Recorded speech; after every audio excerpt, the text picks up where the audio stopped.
Thank you for watching Army Shakil 5858. I am Ami Budnam. I am thankful to all news resources following other news which have been reported by American, European, Canadian, African, Asian channels and also by news agencies, Reuters, AFP, AP. Now the headlines.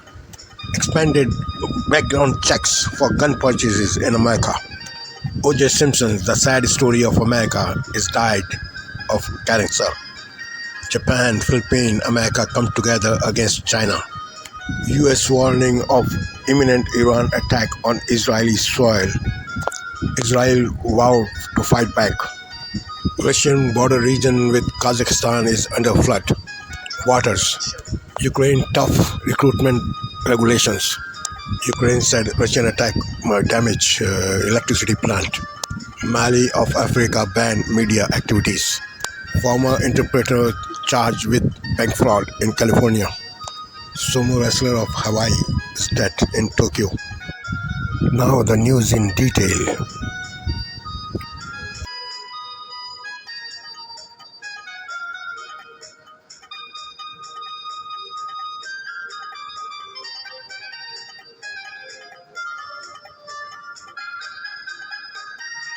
Hour tonight, the White House announces the largest expansion of background checks for gun purchases in decades. O.J. Simpson, the star football player and actor whose arrest and trial for murder captivated the nation, has died of cancer. And the leaders of Japan and the Philippines, President Biden, to discuss stepping up security guarantees in Asia. In both countries, these are going to be a significant progress at a critical moment when China is pressing hard in the region.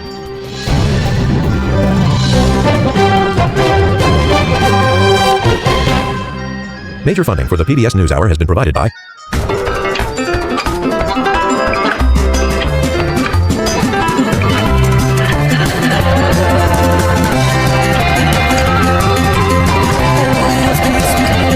moving our economy for 160 years. BNSF, the engine that connects us.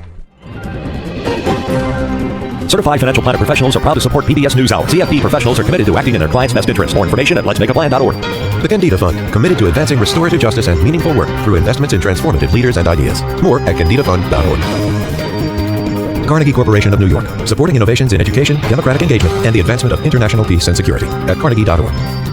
And with the ongoing support of these individuals and institutions.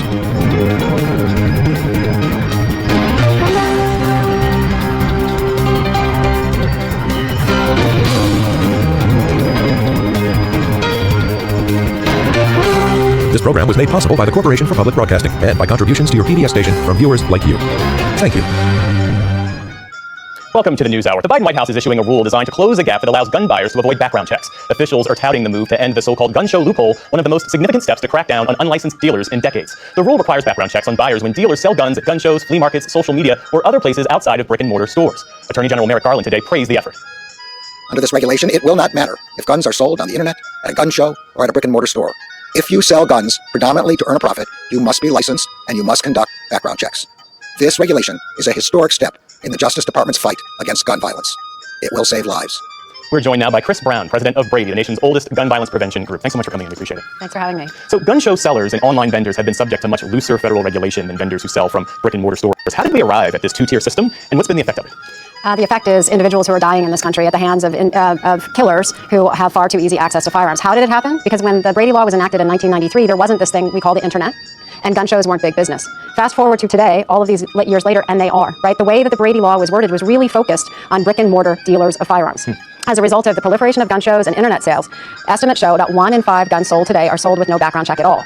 This new rule, which was issued pursuant to the Bipartisan Safer Communities Act. So Congress told ATF to issue this rule. They didn't do it just sua sponte of nothing, okay? And 15 Republican senators voted yes on that bill. Says that anyone who is actually in the business of selling firearms, anywhere, whether it's at a gun show, whether it's over the internet, has to be a licensed seller. And this will significantly increase the safety and the efficacy of the Brady background check system. So this rule will be in effect in 30 days, and the White House says that more than 20,000 individuals involved in unlicensed dealings could be affected by these changes. In real terms, what's the impact of that, 20,000 individuals?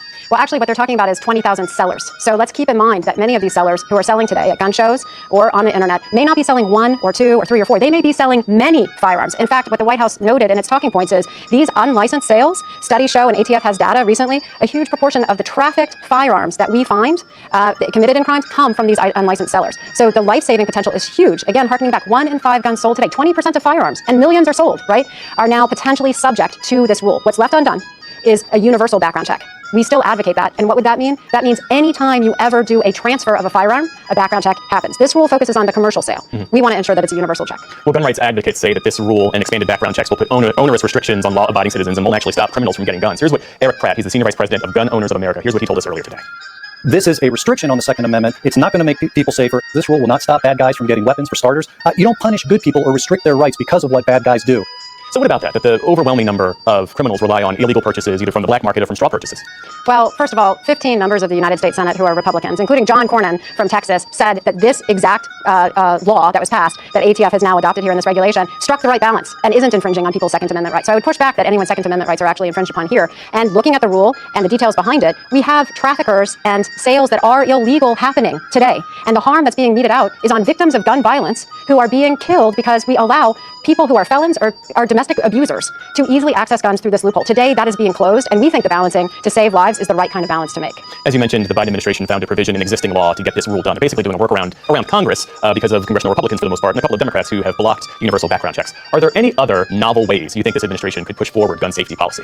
Look, I think this administration has gone about as far as you can go without congressional action. I think there are additional things that the Office of Gun Violence Prevention, which President Biden created under the auspice of Vice President Harris, is doing. A whole of government approach, for example, thinking through how we procure firearms in this country and making sure that any federal or state agency that is procuring firearms is only purchasing them from dealers who don't have a single crime gun associated with their business. There are many things like that this administration is looking at and it can do. But if we as Americans want to ensure that every single gun sale is subject to a background check, we're going to have to think about this in this next election and make sure we make that a priority, because only that authority can be provided by Congress. Chris Brown of Brady, thanks so much for your time and for your insights. We appreciate it. Thank you. Thanks for having me.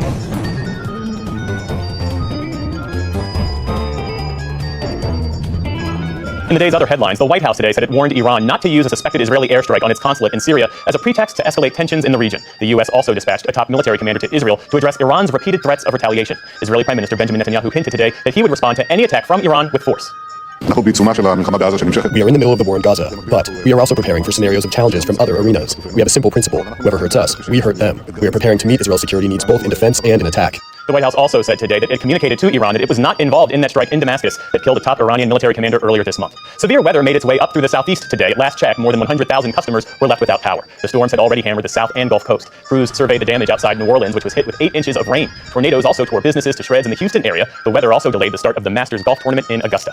Officials in Russia say nearly 12,000 homes have been flooded in a region bordering Kazakhstan as floodwater levels rise even further. In Orenburg, Russia, drone footage showed rooftops barely holding above the waterline. An unusual rush of snowmelt has forced more than 120,000 people from their homes across the region. Today, Russian President Vladimir Putin emphasized the need to rebuild homes, his first public comments on the floods. Ukraine's parliament passed a new mobilization law today to boost its military ranks amid recent Russian advances. It aims to limit draft dodging in part by requiring men between the ages of 18 and 60 to carry documents showing they've registered with the military. Protesters in Kyiv today were angry that the law sets no timeline for the demobilization of current troops. We're seeing a situation where the government is telling active servicemen to serve forever since we don't know when the war will be over. Frankly, there is no way the war will end soon. Our boys and girls in the service are tired. They've been fighting for 2 years and no one is planning to replace them. Meantime, Ukrainian officials say that Russian attacks destroyed a major electricity plant near Kyiv. Other power facilities were also damaged. Federal authorities in California charged Shohei Ohtani's former interpreter with bank fraud today. They say Ipe Mizuhara stole more than $16 million from the baseball star's bank accounts to pay off his own gambling debts. The U.S. attorney says Ohtani is a victim and that there's no evidence he was involved. Our investigation has revealed that due to the position of trust he occupied with Mr. Ohtani, Mr. Mitsuhara had unique access to Mr. Ohtani's finances. Mr. Mitsuhara used and abused that position of trust in order to take advantage of Mr. Ohtani. Ohtani said last month that he was saddened and shocked to learn that his interpreter and de facto manager had been stealing from him. Mizuhara faces up to 30 years in prison if convicted.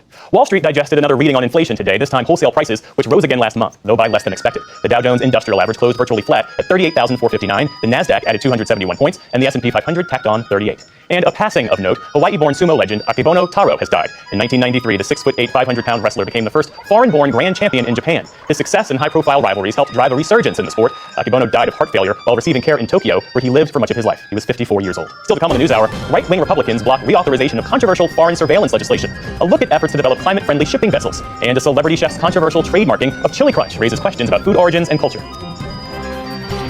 This is the PBS NewsHour from WETA Studios in Washington and in the West from the Walter Cronkite School of Journalism at Arizona State University. O.J. Simpson, whose murder trial captivated international attention for months, died yesterday of cancer. His case dominated headlines during the 90s and was a prime example of people's fascination with celebrity and crime. But the trial was about much more than that, highlighting major fissures in America, and one whose legacy is still discussed some decades later. William Brangham has our look. He was a football Hall of Famer, one of the greatest running backs of his generation. Dave Zirin of the Nation, always great to talk to you. Thank you so much for talking with us. Thank you for having me.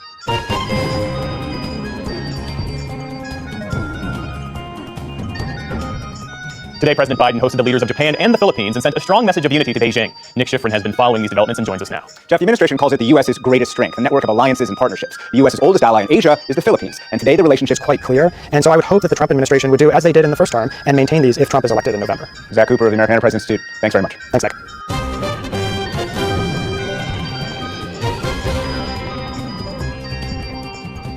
Republican infighting continues on Capitol Hill as House Speaker Mike Johnson tries to rally his conference into passing a consequential intelligence bill before the weekend. A faction of House Republicans have blocked the reauthorization of the Foreign Intelligence Surveillance Act, known as FISA. That's a federal law that allows intelligence officials to spy on communications of foreign nationals. Let's bring in our congressional correspondent, Lisa Desjardins. Always great to see you. So where do things stand with this major intelligence program? This is a major program. In fact, our intelligence agencies say this is... All right, Lisa Desjardins, thanks as always. Welcome.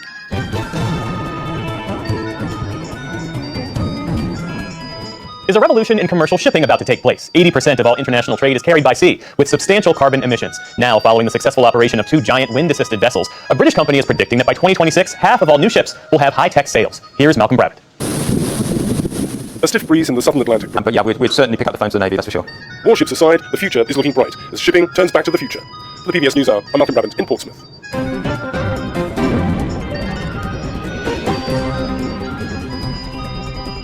A hot debate over the ownership of a spicy Asian condiment has set social media in a frenzy over food, culture, heritage, and business. We're talking about the trademark battle David Chang has been spearheading to protect his brand. He's the celebrity chef and founder of the Momofuku restaurant group. And the backlash against what many call a bullying tactic has been swift. Stephanie Tsai picks up the topic in a conversation recorded earlier. Whatever you call it, chili crisp, chili crunch, this stuff has been a staple in a lot of Asian kitchens for generations, including celebrate this original marginalized community product that people are creating for passion and their love. James Park, author of the cookbook Chili Crisp. Thank you so much for joining us. Thank you for having me.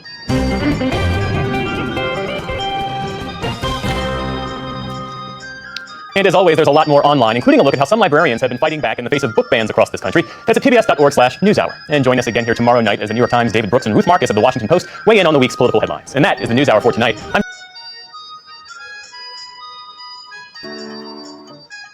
I'm Sarah Morris, France 24 correspondent based in Madrid, bringing you news, reports and analysis on Spain and Portugal. So join me here on France 24. Sarah Morris, one of the 200 France 24 correspondents around the world. Israel says it's ready to strike back if Iran retaliates for a deadly airstrike on the Iranian consulate in Syria earlier this month. Joe Biden pledges to defend its allies' forces in the South China Sea as his Japanese and Philippine counterparts visit the White House. And French Prime Minister Gabriel Attal visits Canada, defending a trade agreement, climate action and state secularism.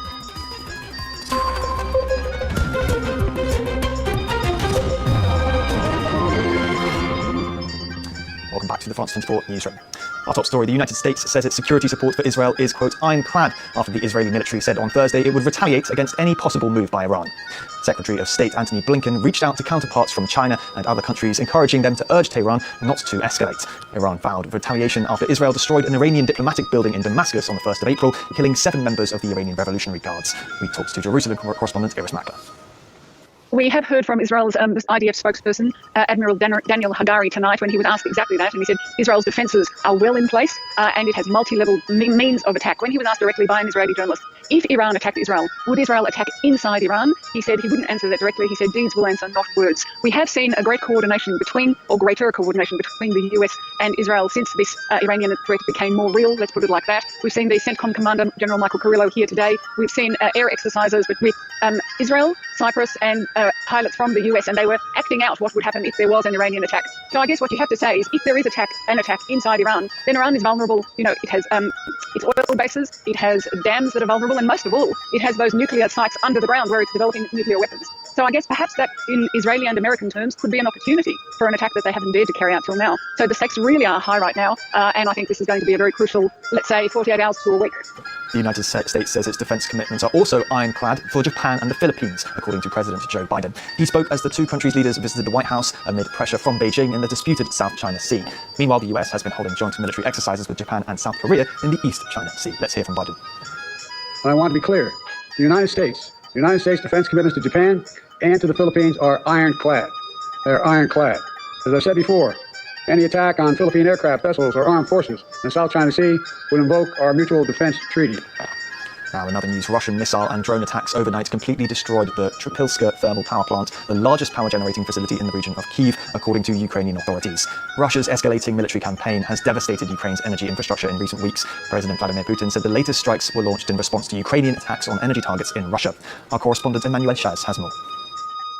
Last night, Ukraine energy infrastructure was once again targeted by a large-scale Russian attack with over 40 drones, over 40 missiles launched all across the country, in particular against the regions of Kharkiv, Zaporizhia, in the west of Lviv, and also here in Kyiv region, where a thermal power plant was entirely destroyed. It was providing energy to many central regions here in Ukraine, and it had been targeted many times in the past. Elsewhere in the country, the head of Naftogaz, Oleksiy Chernysov, confirmed that 2 facilities for underground gas storage were also hit. He said the situation was under control, though, but another energy provider, Centrenergo, said that all of its energy transformation facilities had been destroyed. The situation is dire here in Ukraine, and President Volodymyr Zelensky called on its allies to provide more defense, more equipment for its aerial defense in order to prevent such strikes and protect Ukrainian skies and population. He said that a failure to do so would enable Russia to continue such strikes and would also de facto give Russia a license for global terrorism. On Thursday, Ukraine's parliament passed a bill making it easier to identify men eligible for drafting in a bid to replenish its depleted forces. The controversial law requires men aged 18 to 60 to carry documents showing they've registered with the military. President Volodymyr Zelensky says the army wants to mobilize 500,000 more troops in its fight against Russia. Selena Sykes has the story. They've dragged their feet over it for months, but Ukrainian lawmakers have finally passed a new mobilization bill. It aims to replenish depleted forces as Kyiv struggles to fend off Russia's advance after more than 2 years of war. The bill will change how the army recruits civilians into its ranks after thousands of cases of draft dodging and complaints of a shortage of troops. It's not expected to go down well with the general public, who are growing increasingly war-weary, but some are more understanding. When it's my turn, I'll go too. It's every man's duty. Everyone should fight, defend their country. The bill has also been criticised by some Ukrainian soldiers after a key provision to send home troops from the front line after 36 months was removed. Of course, I want the boys to be released from military duty at least after 36 months. There's nothing else to say. They deserve to have some rest. The new measures will require men to update their draft data with authorities, allow some convicts to serve, and add new punishments for draft dodging. It comes a week after Ukraine lowered its conscription age from 27 to 25. It's not clear how many conscripts the changes might lead to, and whether Ukraine will be able to arm a large number of new soldiers amid ammunition shortages. French Prime Minister Gabriel Attal is on a visit to Quebec. Earlier, he appeared alongside his counterparts Justin Trudeau in Ottawa to defend the trade agreements between Canada and the European Union. The CETA Pact provisionally came into force in 2017, but still needs ratifying in 10 European countries. France's Senate voted against it last month in a blow to Attal's government. The deal includes access to Canadian uranium and lithium, which Paris wants for its energy transition. Let's hear from Attal. So let me put things very clearly. CETA is a win-win agreement between Canada and France, and between Canada and Europe. A win-win. The figures show this to be the case. Since it's been signed, for the last 6 years, the trade between our two countries has grown by more than a third, and it has grown in a balanced fashion. For French agriculture, the trade surplus has been multiplied by 3. For more, we're joined by François Riouet in Montreal. Thanks for being with us, François. So what more can you tell us about Attal's meeting with Justin Trudeau to begin with? Well, the French Prime Minister definitely quickly sought to reassure the Canadians about the future of the CETA, the Comprehensive Economic and Trade Agreement between Canada and the European Union, and between Canada and France. Justin Trudeau had a word about this and said that who else would you do free trade agreements with if not with Canada? After Gabriel Attal said the numbers don't lie, we heard him saying that the trade increased by at least 30% in just the 6 years during which the CETA was partially implemented, and that even though it has been rejected by the French Senate a few weeks ago. I have confidence in the future of this agreement. Nevertheless, said the French Prime Minister before moving on with Justin Trudeau. Both leaders say they have a common objective, which is to face what they call a global triple crisis, which is climate change, pollution, biodiversity loss. Both leaders signed a renewed partnership, Franco-Canadian partnership for climate and environment, and that comes with an enhanced cooperation in combating forest fires, which is a main concern here for Canadians after a record single wildfire season that saw more than 15 million of hectares of the Canadian land destroyed by wildfires.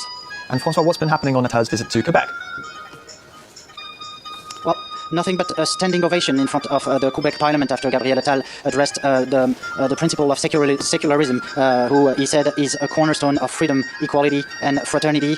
He was acclaimed also when talking about the importance of the French language and the fact that France will forever support Quebec and the Francophone minority in North America, Quebec being the only Francophone province in North America and having a lot of identity issues, fighting Ottawa on lots of issues concerning the French language and its survival within the upcoming years. Gabriel Attal, the French Prime Minister, said that he hopes that the innovation innovations, and especially artificial intelligence innovations, for instance, will be written in French in 400 years from now. Last thing about the information the Radio-Canada and CBC, the public broadcaster, claim to have learned, French President Emmanuel Macron might be visiting Acadia for a joint Canada-France cabinet summit in July after the NATO summit in Washington. All right, François Riouet, thank you very much for that update. Now, Mexico wants Ecuador suspended from the United Nations unless it apologizes for storming its embassy in Quito and has asked the International Court of Justice to take emergency measures to protect Mexican officials. Amid international outcry, Mexico broke ties with Ecuador and withdrew its diplomats after Ecuadorian security forces stormed the Mexican embassy and arrested former Ecuadorian Vice President Jorge Glass, who's wanted on corruption charges and was granted asylum by Mexico. Glass is on a hunger strike in a maximum security prison in Guayaquil. Let's hear from Mexico's foreign minister.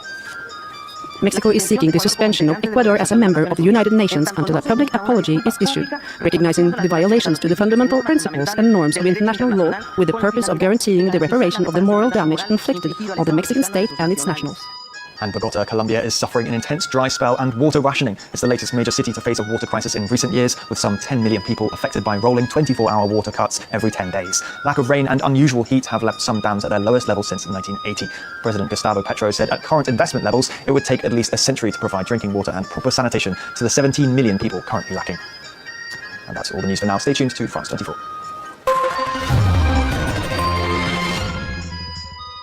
With news breaking at record speeds around the world. Monitor right now, 575 cameras. That number... On this Thursday night, a tireless Montreal marathoner's final journey, his powerful last tribute to Terry Fox. After a lifetime following the footsteps of a Canadian hero. Money laundering, why many Canadian financial institutions are failing at detecting the dirty business, a Global News exclusive.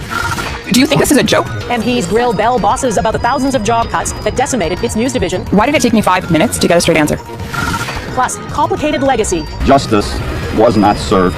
Reaction to O.J. Simpson's downfall and death.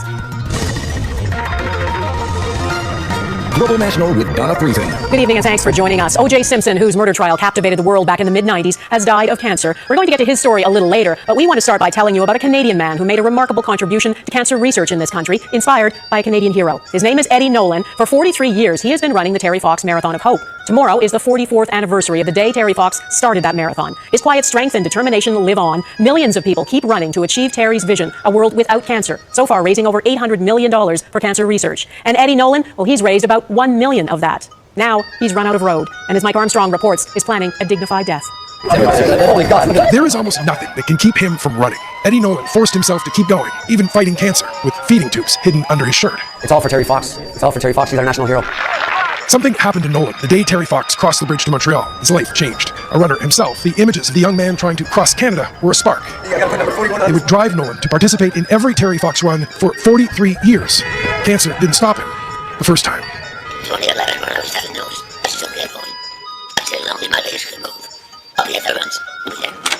Well, Nolan has reached the point where those legs can't quite get him there any longer, and a recent surgery has left him in constant pain. Nolan has decided he's run far enough. It's like Terry Fox once said in 1980, somewhere, the verdict must stop. Then, I want mine to stop. The 2023 Terry Fox run was Nolan's last. He set up a medically assisted death. Word of that decision reached the Fox family, and a letter arrived this week, written by Terry's brother. If they're ready, you have ran with Terry, and for him, for 43 years. It is now your turn to rest. Nolan worked for decades as a school janitor, but also as an inspiration. I mean, he's what you can call a hero, basically. All right. As he nears the finish line, Nolan is focused, he says, on wonderful memories. The work he's done and the 29 years he shared with his very proud wife, Mary. This is why when it's going to happen, when it's not, I'm going to smile. Because my life was good. Now, Nolan's final day is set for Friday. All right, come on. April 12th is the anniversary of the start of Terry Fox's run. A final tribute, Nolan says, to the man whose footsteps he's been running in. Mike Armstrong, Global News, Montreal. Canada's financial crimes watchdog has found the vast majority of banking and real estate companies are not adequately following the country's anti-money laundering laws. It sparked calls for greater oversight and higher fines. Global News has been looking into how rules around so-called dirty money are enforced. And Gaviola has this exclusive report. Widely perceived as financial crime is a victimless crime, but of course it's not a victimless crime. A 2022-2023 report prepared by FinTrack, Canada's financial crimes watchdog, found that of 237 audited financial institutions, 55% were given a failing grade on complying with anti-money laundering and terrorist financing regulations. This detailed information was obtained through an access to information request filed by Global News. These failure rates are shocking to me. FinTrack examined banks, credit unions, real estate firms, and securities dealers, which help people buy stocks and bonds, but did not name individual companies. According to FinTrack, 78% of the financial entities had incomplete or no anti-money laundering policies and procedures. 84% of money service businesses had incomplete or non-existent processes to detect dirty cash. In his book, Dirty Money, Christian Luprecht's research shows Canada is a haven for financial crimes, including money laundering, the process used to disguise the source of money or assets that come from illegal means. Criminals rely on laundered funds to feed activities like corruption, fraud, human trafficking, terrorism, and dealing drugs and firearms. Enforcement is supposed to incentivize firms to comply. In December, FinTrack issued a record $7.4 million fine for RBC and $1.3 million to CIBC for failing to submit suspicious transaction reports. Both banks said the penalties were related to administrative matters. RBC said there's no connection to money laundering or terrorist financing offenses. You think about this in the context of $1 billion in profit every quarter. This is not dissuasive. FinTrack pointed Global News to a statement that money laundering fosters corruption and leads to the erosion of public institutions and the rule of law, lower government revenues, and a loss of credibility and influence internationally. FinTrack says it's actively stepping up enforcement, noting it handed out 12 penalties for violating anti-money laundering laws over the past year, an increase of 100%. We've seen more enforcement in the last year than we have in an awfully long time. In 2022, a remarkably revealing public inquiry, the BC Cullen Commission, exposed how laundered money flowed through Canada's housing market, inflating home prices by nearly 8%. Being lax on dirty money also dilutes the impact of economic sanctions, and it can fuel even more criminal activity. Donna? And Gaviola in Toronto. Thanks, Anne. There are a series of changes coming aimed at helping more Canadians buy their first home. One of them starts in August and extends the amortization period on insured mortgages for newly built homes. First-time homebuyers will now have 30 years to pay off their mortgage instead of 25. That translates to lower monthly payments, so more younger Canadians can afford to pay that monthly mortgage. A longer amortization, though, does mean you pay more interest over the life of the mortgage. The government will also allow first-time buyers to withdraw up to $60,000 from RRSPs to buy a home, nearly double the previous limit. And people who have made RRSP withdrawals for that purpose since January 2022, and those who do so through 2025, will have up to 5 years to pay it back rather than 2 years. In Ottawa, the head of Bell Canada was ordered to appear before a parliamentary committee to answer questions about that company's largest layoffs in decades. The loss of thousands of jobs dealt a major blow to newsrooms across this country and led to the loss of multiple radio stations and television newscasts. Eric Sorensen reports on the combative exchanges and the accusations of greed. Thank you, Mr. Vivitch, for being here. After previous appearances were put off, the Canadian Heritage Committee issued a summons to the head of Bell Canada to explain why its parent company, BCE, had to lay off several thousand workers in the last year, a company worth $40 billion that receives hundreds of millions from the government. Yet, this is a company that just laid off 6,100 of those taxpayers. Is that justified? I would think that we want strong Canadian companies that can continue to employ tens of thousands of Canadians. We employ 40,000 Canadians with good paying jobs. When you eliminate jobs across this country, particularly of journalists in small communities, how do you expect those communities' voices to be heard? Mirko Bibic says the company is spending more and hiring more journalists than ever before. As for the layoffs, we complied with all the requirements with respect to federal labor laws in this respect. It became contentious when it took several minutes for the witnesses to explain clearly the notice given to government for the layoffs. Do you think this is a joke? Do you enjoy wasting my time? Roughly 4,800 jobs. Layoffs at Bell's CTV network threw some of their most experienced journalists out of work, knocked TV news programs off the air, and prompted a sell-off of dozens of radio stations, many in BC, causing an uproar. The fact that they cannot find it possible, with all of their MBAs, to operate a few local news stations. We need a level playing field. While Mirko Bibic may be a visible corporate symbol of job cuts in the news business, Bell's layoffs are a symptom of wider losses in Canadian journalism, from international news to small-town City Hall, as advertising dollars have fled to major social media companies. I don't think there's a rosy outlook for journalism in Canada. This former journalist and public policy expert says Bell can't be blamed for wanting to cut losses, but adds there is a need for innovation in journalism in this country. It's not a viable business for a lot of organizations, large and small. If Canadians want news about Canada, about their own country, we're going to have to figure out answers to this, which might include public money as we have, but which will include innovation as well. Innovation and new models, says Ed Greenspan, to incentivize a new era in journalism in Canada, because he says without news coverage and without Canadians being informed, democracy cannot work in this country. Eric Sorensen, Global News, Toronto. In the Middle East, trucks carrying life-saving food and medicine entered Gaza through the Rafah crossing today. Israel says it's also building a new land crossing from Israel into northern Gaza to help the flow of aid to areas difficult for trucks to access now. A severe shortage of food, water, and everything else has left Palestinians in Gaza facing famine and disease. Getting aid where it's needed can be dangerous. UNICEF is the latest group to sound the alarm. It says a car in an aid convoy in Gaza came under fire on Tuesday. The vehicle, it says, was in a busy holding area near an Israeli checkpoint. UNICEF workers were on an approved mission to deliver supplies to northern Gaza. It's unclear who fired the shots. UNICEF spokesperson Tess Ingram told Global News what happened. I was in the car that was struck by the bullets, and it was actually my window and my door that were hit by the bullets that struck the side of the car. In the moment, we were obviously all incredibly shocked that this could happen to us in a place where we were coordinated, we were supposed to be safe, but, you know, we wanted to try again. Last week, the Israeli army killed 7 aid workers with the World Central Kitchen, including dual Canadian U.S. citizen Jacob Flickinger. Israel has apologized and vowed to do everything to prevent a recurrence. Russia has ramped up its attacks on energy infrastructure in Ukraine, destroying the largest power plant in the Kyiv region. The overnight airstrike sparked a major fire at the facility about 50 kilometers south of the capital. Staff ran for cover. Nearby residents rushed to underground shelters. 2 other electrical plants in western Ukraine were also damaged, and that's placing more pressure on Ukraine's strained electrical system. President Volodymyr Zelensky condemned the attack and reinforced the need for more air defense supplies. And after months of delays and amendments, Ukraine has passed an unpopular new bill that will increase troop numbers. It will give the government more power to mobilize civilians for war by boosting pay and allowing some convicts to serve. The legislation does not include severe punishment for draft dodging. It does make wartime military service open-ended, which is sensitive for many Ukrainians. The military is requesting up to 500,000 more soldiers to fight Russia. The legislation must now be signed by the Ukrainian president to become law. In Vietnam, a real estate tycoon has been sentenced to death in that country's largest ever fraud case. 67-year-old Trong Nhi Lan was found guilty of embezzlement, bribery, and violations of banking rules. Prosecutors say tens of billions of dollars were stolen. She has been ordered to return $27 billion. Some believe the death penalty is the court's way of trying to encourage her to return the money. The harsh punishment is part of a years-long crackdown on corruption by Vietnam's communist government. HR complaints and major funding cuts. Coming up, the struggles for Canada's top advocacy group for Indigenous women.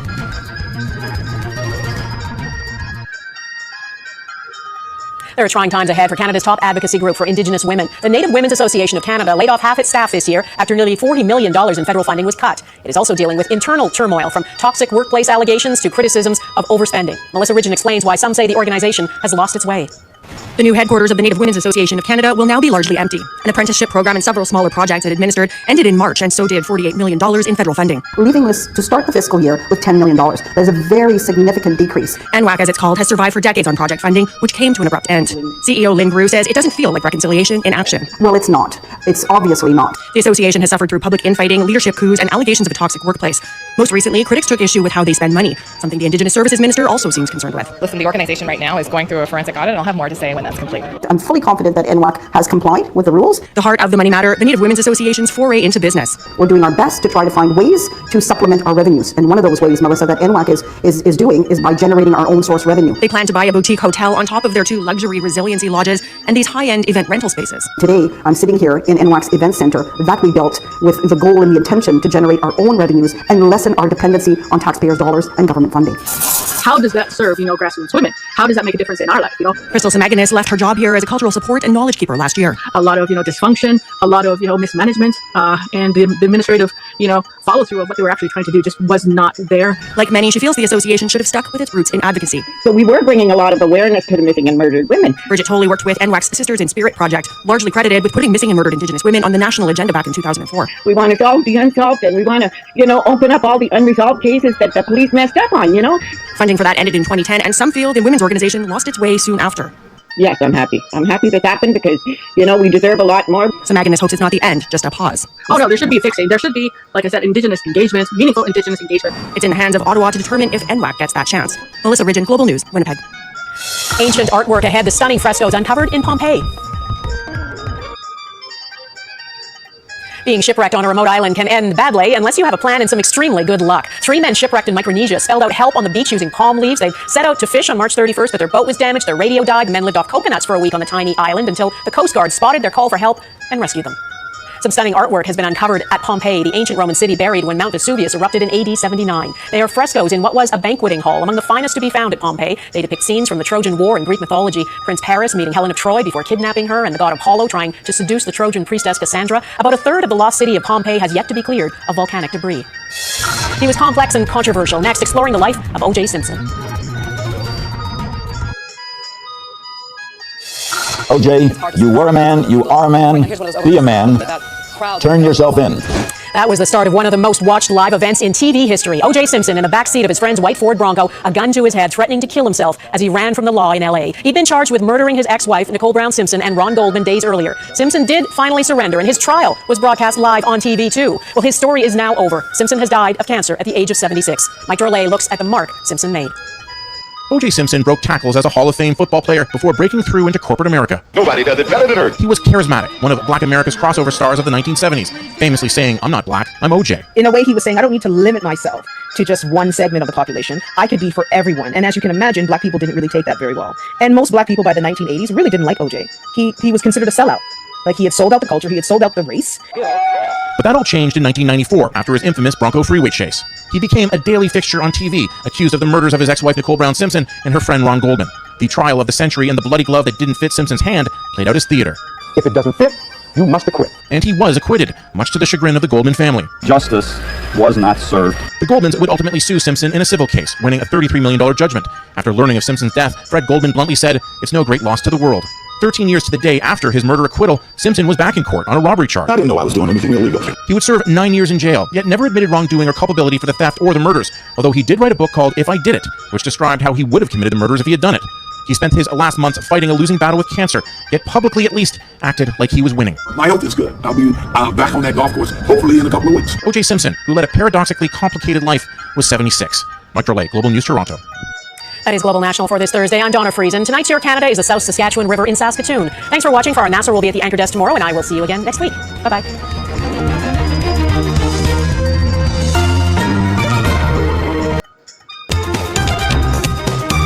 This is Asia Now. Hello there, it is 12 p.m. in Singapore and Hong Kong, 9:30 a.m. in New Delhi, and 11 o'clock in Jakarta. I'm Yasmin Yonkers. At this hour, the US, the Philippines, and Japan accuse China of dangerous and aggressive behavior in the South China Sea. The leaders voiced serious concerns over Beijing's moves in the disputed waterway as they wrap up a trilateral summit in Washington. Thailand's foreign minister travels to Tak province today as tensions from a conflict in neighboring Myanmar threaten to spill over the border. Myanmar's military reportedly sending reinforcements to retake the key town of Myawaddy from anti-coup forces. And Singapore's economic growth picks up pace in the first quarter according to advanced figures, but falls below expectations. The US, Japan, and the Philippines are voicing serious concerns about China's actions in the South China Sea, and their leaders have issued a joint statement after their historic first ever trilateral summit. They cited what they said was China's dangerous and aggressive behavior in the waterway that carries 1/3 of the world's maritime traffic. They pointed to China's repeated obstruction of Philippine vessels to the Second Thomas Shoal and the disruption of supply lines, calling it dangerous and destabilizing. President Joe Biden hosted Japan's Fumio Kishida and the Philippines' Ferdinand Marcos Jr. at the White House, and they also expressed serious concerns about the East China Sea, that's another disputed waterway. Their worries are mounting over what they view as Beijing's provocative and coercive military attempts to change the status quo by force. The Chinese claim nearly all of the South China Sea as their sovereign territory based on their so-called 10-line map, despite a landmark court ruling that dismisses it. Mr. Biden, speaking before the talks began, reaffirmed Washington's defense commitments to Tokyo and Manila. I want to be clear. The United States defense commitments to Japan and to the Philippines are ironclad. They're ironclad. As I said before, any attack on Philippine aircraft, vessels, or armed forces in the South China Sea would invoke our mutual defense treaty. The summit takes place after several clashes in recent months between the Philippines and China in the disputed waterway. Japan also has a long-running dispute with China over islands in the East China Sea. Both Mr. Marcos and Mr. Kishida have expressed hope that the trilateral summit will be a step towards securing peace and prosperity in the Indo-Pacific region. We meet today as friends and partners bound by a shared vision and pursuit of a peaceful, stable, and prosperous Indo-Pacific. It is a partnership born not out of convenience nor of expediency, but as a natural progression of a deepening relation and robust cooperation amongst our three countries. Well, Caroline Malone has more from Washington, D.C. on the message to China from this trilateral summit. They are sending a very strong message to anyone that might cause any difficulties, particularly in the South China Sea, including, of course, China, that these are three countries that are very much aligned, that they have made agreements and partnerships in defence, in maritime security, and in economic cooperation as well. So these agreements are not just a one-off. This is a start of a three-way agreement, a trilateral relationship that will be lasting for many decades. And you heard it there from President Biden, reasserting that in any instance that the Philippines comes under attack, it has any issues, particularly with its ships in the South China Sea, then the US will come to its defence. So that's a really important confirmation of what people had been wondering in recent weeks. Is this something that the US would do? And yes, Biden has said, very importantly, it will be there to defend these very close allies. Biden also talking about this being a new era, a new stage of a partnership. Marcos, the president of the Philippines, talking about how there's going to be economic development, and the Prime Minister of Japan, Kishida, talking about how, these are three countries that are very much aligned also with their ideology. So he's really seeing this a lasting partnership because they have shared goals. Well, Tobias Harris, who's founder and principal of Japan Foresight, explains the larger messaging from the Biden administration as it played host. I think the big theme in Washington this week throughout Prime Minister Kishida's visit was this idea of moving from the traditional hub and spoke approach to U.S. alliances in the region to a more latticed or network approach to those relationships. And so really fostering connections between U.S. allies directly rather than just having them go through the United States. And so regardless of even just setting aside the question of China, just encouraging those relationships, encouraging like-minded countries, encouraging democracies to work together on more issues and not just on security. I mean, we saw in the trilateral and also in the U.S.-Philippine bilateral just a whole range of economic and industrial policy issues that were on the agenda. And so I think that has really been the theme of the week. We're seeing big movements in that direction. This summit clearly is going to move the ball forward as well in that direction. It's certainly in a U.S.-Japan context. I think we're seeing, certainly what we saw announced this week is a real step, I think, in the direction of more robust deterrence in a U.S.-Japan context. The discussions that will now begin about setting up a U.S. operational command structure in Japan that will work more closely with Japanese counterparts in their new joint operations command. That's going to really, I think, improve planning and preparation for a whole range of contingencies. Having those people on the ground working together. It's going to take time. This is not something that's going to change overnight. Clearly, this is part of a longer-term process of strengthening the ability of both militaries to work together to provide deterrence. I mean, but clearly, I mean, in the near term, the risks are still very real.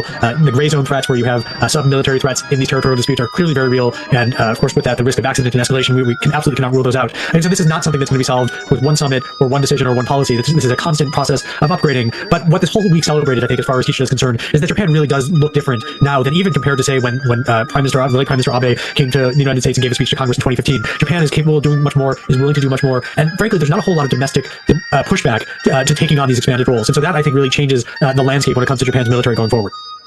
The Japanese Prime Minister earlier addressed the US Congress, urging America to overcome what he calls self-doubt to continue to play a leading role in international affairs. Mr. Speaker, the Prime Minister of Japan. Fumio Kishida was the first Japanese premier in nearly a decade to speak to the joint chamber. He said the US plays a pivotal role in ensuring that freedom is the oxygen of humanity. Without the presence of the United States, how long before the Indo-Pacific would face even harsher realities? Ladies and gentlemen, as the United States' closest friend, Tomodachi, the people of Japan are with you, side by side, to assure the survival of liberty. And he warned that the biggest challenge comes from China's growing military strength. Japan has long-running tensions with Beijing over territory and wartime wounds. China's current external stance and military actions present unprecedented and the greatest strategic challenge, not only to the peace and security of Japan, but to the peace and stability of international community at large. Mr. Kishida's visit to the US has irritated China. Beijing accused the two nations of grossly interfering in its internal affairs after they announced their biggest ever upgrade in military ties. And President Biden insisted it was a purely defensive move. Beijing says it has lodged complaints with the parties concerned. 美日不顾中方的严重关切，在台湾、涉海等问题上对中方抹黑攻击、粗暴干涉中国内政，严重违背国际关系基本准则。 Thailand Foreign Minister Parnpree Bahiddha-Nukara is expected to head to the Tak province today as clashes intensify across the border between Myanmar's military and the ethnic forces in Myawaddy. The Karen National Union, which has long fought against the military, claims to have captured the key town, which is a major crossing point for trade with Thailand. Myanmar's army told AFP they plan to send reinforcements towards the township, but it's unclear when or how they would arrive, with some routes now in the hands of its opponents. CNA's Mi Wang with more on how the conflict could affect Thailand. Myawaddy, across right over there, a key trading hub between Thailand and Myanmar, taken by ethnic army and resistance forces. This is yet another significant blow to the Myanmar military coup regime. Some are quietly happy that the ethnic army and resistance forces are able to defeat the coup regime in that town. Others are concerned that this may prompt the regime to retaliate with brutal airstrikes on that township. The intensified attacks over 1 month against the coup regime has paid off in Myawaddy. Many are hoping for more of such success so they can end the coup that's been going on for more than 3 years. Neighboring Thailand is concerned as it beefed up border security, launched fighter jets to protect Thailand's airspace, and mobilized armored vehicles to safeguard the kingdom's border, which stretches some 2,400 kilometers with Myanmar. ผลกระทบเนี่ยมันเกิดกับทุกส่วนไม่ว่าจะเป็นพี่น้องฝั่งเมียนมาเองหรือพี่น้องฝั่งไทยโดยเฉพาะเรื่องของการความปลอดภัยในชีวิตทรัพย์สินและก็เรื่องของการค้าขายธุรกิจต่างๆก็จากการที่ตรวจสอบนี่ก็มูลค่าสินค้าและต่างๆก็ลดไปค่อนข้างที่จะเยอะรวมถึงสภาพจิตใจของพี่น้องประชาชนทั้งสองฝั่งด้วยอันนี้ก็เป็นสิ่งที่เราก็กังวลอยู่ Thailand wants to see peace and stability in Myanmar as conflicts in that country will inevitably affect Thailand. Thailand has formed a special task force led by the Thai Foreign Ministry to ensure Bangkok comes up with efficient and effective responses to deal with developments in Myanmar's coup crisis. Myanmar's latest military developments on Thursday at the Thai border has prompted the Thai government to pay even closer attention. Thailand's Foreign Minister Parnpree Bahiddha-Nukara will be visiting Mesot here on Friday to assess the situation for himself. He was last here just 2 months ago as Thailand prepared to send humanitarian aid across to Myanmar via the land border. Myanmar's humanitarian needs will be important, but ultimately the focus will also be on how to ensure Thailand's citizens and territory remain protected. May Wong, CNA, Mesot, Thailand. And earlier CNA's Julie Yu and Arnold Gay spoke with Damien Kingsbury, who's the emeritus professor from the School of Humanities and Social Sciences at Deakin University, and he began by telling them just how strategically important Myawaddy is to the KNU rebels and also to Myanmar's military. Myanmar military certainly is on the back foot at the moment, and the loss of Myawaddy is significant in symbolic terms, and also because it is the second most important land bridge to Thailand, and that would certainly set back the Myanmar economy in terms of its ability to trade in goods. The loss of Myawaddy and the defeat of a whole battalion of Tatmadaw or state government troops is a significant blow, and it does mean that the junta is concentrating very much now its control to the centre of the country. We really haven't seen anything this desperate on the part of the central government in Myanmar going back to the 1950s.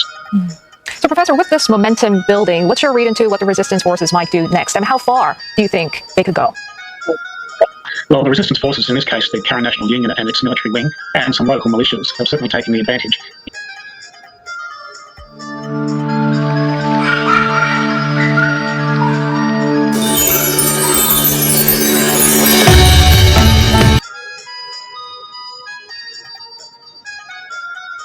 be a very significant battle in the next few days as the government tries to retake the town. Whether it can do so or not is, I think, a moot point at this stage. Certainly the junta is on the back foot. It's faced defeats in the west, in Rakhine State, in Shan State, and now in the south, and it certainly does look to be weakening, though it's not yet clear whether the Karen National Union forces can hold Myanmar.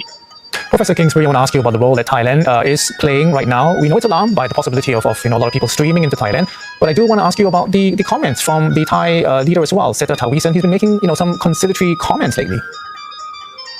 Yeah, look, Thailand has a very difficult relationship with Myanmar, and that relationship goes back decades. Thailand wants to see stability in Myanmar, particularly in the border regions. Mae Sot, which is across the river from Myanmar, already houses a very significant Myanmar refugee population, and Thailand now expects that it could receive up to 100,000 more refugees. It's certainly starting to make preparations for refugees to come across the river should the Myanmar junta, attack Myanmar and try to wrest it back from the Karen National Union. So Thailand is certainly very concerned about the spillover effects of this conflict. Of course, it impacts on trade and local economy, but I think the real issue is going to be the flood of refugees which could be expected to cross the river should the Myanmar junta launch the expected attack. And your Asia Business Update is next, including the Monetary Authority of Singapore holds policy settings steady for the currency exchange rate amidst uncertainty over price risks. Plus, South Korea is also watching inflation while its central bank leaves lending rates unchanged at a 15-year high.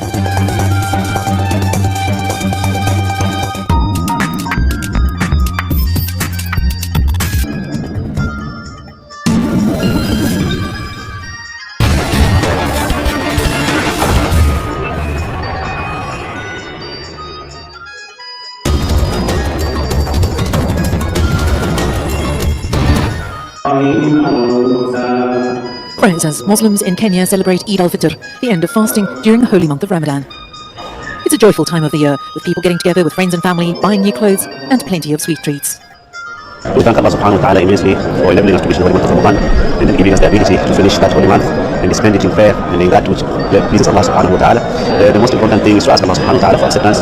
But this year, prayers at the main mosque in Nairobi focused on the plight of Palestinians in the Gaza Strip. They're marking what's meant to be a happy day, faced with widespread hunger, shortages of basic necessities, destruction, and death. We've been fasting the whole month of Ramadan, and today is our Eid. It's a happy day. It's a happy Eid Mubarak. And we've been celebrating the whole day. And I wish you all the best and happy Eid Mubarak. Every Muslim in the world. About 11% of the population in Kenya are Muslim.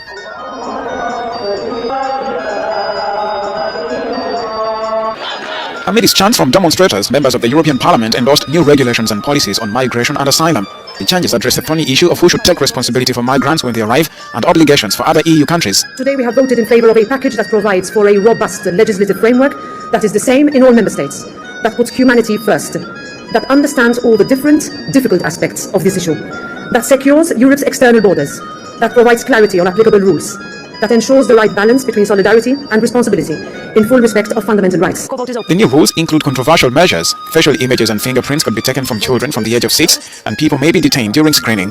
Migrant and human rights groups mostly slam the changes. Migration is a European challenge which must be met with a European solution, one that is effective and both fair and firm. And this is what the Pact on Migration and Asylum delivers. It will be making a real difference for all Europeans. First, more secure European borders, knowing exactly who crosses our borders by registering and screening everyone, while ensuring the protection of the fundamental rights through an independent monitoring. The 27 EU member countries must now endorse the changes, possibly in a vote in late April, before they can take effect. The South African Police Service announced Wednesday the arrest of 6 suspects in the killing of footballer and Olympian Luke Flores during a hijacking. The suspects were traced and arrested in Soweto in the early hours of Wednesday, while the vehicle was recovered on Monday. Late Flores was shot while waiting to be attended to at the petrol station in Johannesburg on April 3rd. Police believe that the suspects are part of a syndicate that is responsible for car hijacking in the Gauteng province. The search for more suspects is ongoing. 24-year-old Luke Flores played for one of South Africa's most popular club, Kaizer Chiefs. The 6 suspects are expected to appear before the Port Magistrates Court on April 12th. Violent crime in South Africa has sparked over the past.